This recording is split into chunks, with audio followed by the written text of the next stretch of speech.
Bismillahirrahmanirrahim. Assalamualaikum warahmatullahi wabarakatuh. Alhamdulillahirabbil alamin wa bihi nasta'in wa la ilaha illa wassalatu wassalamu ala asyrofil mursalin wa ala alihi wa sahbihi ajmain amma ba'du. Perkenalkan, nama saya Arif Ramadhani, MPM 23010109, Prodi Pendidikan Agama Islam. Jadi saya di sini ingin menjelaskan metodologi penafsiran Al-Quran yang menjelaskan tentang cara atau metode penafsiran dalam melalui Al-Quran. Jadi di sini menjelaskan tentang pengertian, bentuk-bentuk serta perbedaan metode al-maksud sama bil-ra'i serta macam-macam metode penafsiran Al-Quran. Yaitu yang pertama, metode penafsiran Al-Quran yang memiliki arti yaitu ilmu tentang cara atau langkah sistematis yang digunakan oleh para musafir untuk memahami dan menjelaskan makna ayat Al-Quran. Jadi pengertian metode penafsiran Al-Quran yaitu ilmu atau cara langkah yang sistematis untuk menjelaskan makna yang terkandung dalam Al-Quran. Jadi metode penafsiran Al-Quran itu langkah-langkah atau cara yang sistematis dalam menggali makna dalam Al-Quran tersebut serta bagaimana cara Al-Quran tersebut menjelaskan makna yang terkandung dalamnya. Terus metode penafsiran Al-Quran itu memiliki dua bentuk. Yang pertama yaitu bentuk riwayat al-mansur, yaitu bentuk penafsiran yang paling tua dalam sejarah kajian tafsir dan mazhab intelektual Islam. Contohnya kitabnya itu Tafsir At-Tabari, Tafsir Ibnu Katsir. Jadi bentuk riwayat al-mansur ini yaitu penafsiran yang paling tua, atau bisa disebut juga ini penafsiran al-mansur ini adalah yang menggunakan bersumber dari riwayat dan tradisi yang seperti contohnya para nabi dan para tabi'in sahabat Nabi. Nah, terus yang kedua bentuk pemikiran al-ra'i, yaitu bentuk penafsiran yang menggunakan akal dan penalaran dalam memahami hukum Islam, terutama untuk persoalan kontemporer yang tidak dijelaskan secara rinci dalam Al-Quran dan hadis. Metode ini bisa disebut ijtihad. Jadi metode bentuk pemikiran bil-ra'i yaitu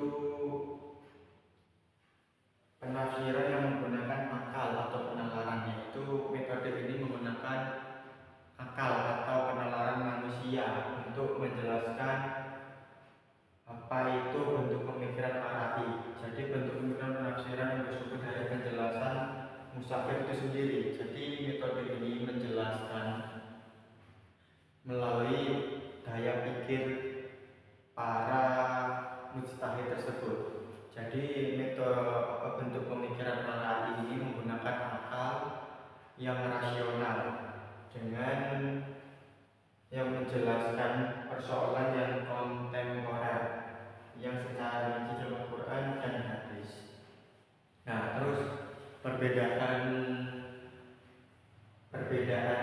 antara perbedaan bentuk-bentuk penafsiran Al-Quran yaitu ada yang dua tadi, al-maksur sama bil-ra'i, yaitu kalau tafsir bil-maksur yaitu bersumber dari riwayat dan tradisi seperti perkataan Nabi Muhammad dan para sahabat tabi'in, atau bisa berasal dari riwayat dan para tabi'in. Nah, terus sedangkan ini tafsir bil-ra'i yaitu bersumber dari penjelasan musafir itu sendiri atau dari apa yang dipikirkan oleh musafir itu sendiri, mengatakan ijtihad atau pengalaman seorang musafir itu dalam berdakwah atau dalam belajarnya. Jadi perbedaannya al-maksur sama bil-ra'i, kalau al-maksur itu mengandalkan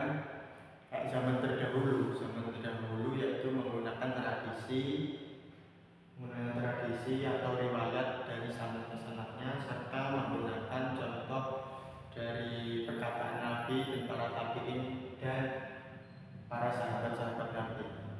Sedangkan penafsiran Biqai yaitu dia menggunakan akal berdasarkan pengalamannya para mujtahid, berdasarkan pengalamannya mujtahid yang telah dilakukannya dalam menimba ilmu atau mencari ilmu, terus disebarluaskan dan menggunakan pengalamannya para musafir itu sendiri.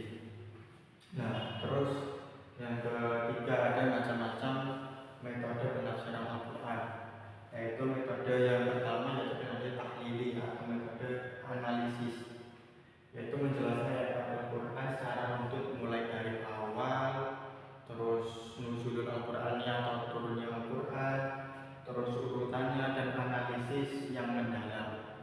Jadi metode tahlili atau analisis itu mulai dari turunnya ayat, terus atau mulai dari awal hingga akhirnya ayat, terus urutan mushaf serta analisis yang mendalam, yaitu dianalisis secara mendalam bagaimana ini turunnya dari mana, awalnya dari mana, pokoknya ditulis dicari terus sampai awal hingga akhir.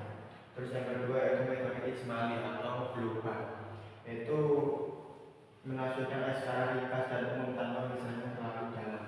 Jadi metode ijmali ini ya untuk orang-orang yang tidak terlalu menggelitik, tidak ingin terlalu dalam dan mencari tahu apa itu metode ijmali ini, yaitu penafsirannya sangat ringkas, jelas dan singkat, jadi tidak terlalu dalam dalam mencari. Terus yang ketiga adalah metode muqarrin atau perbandingan,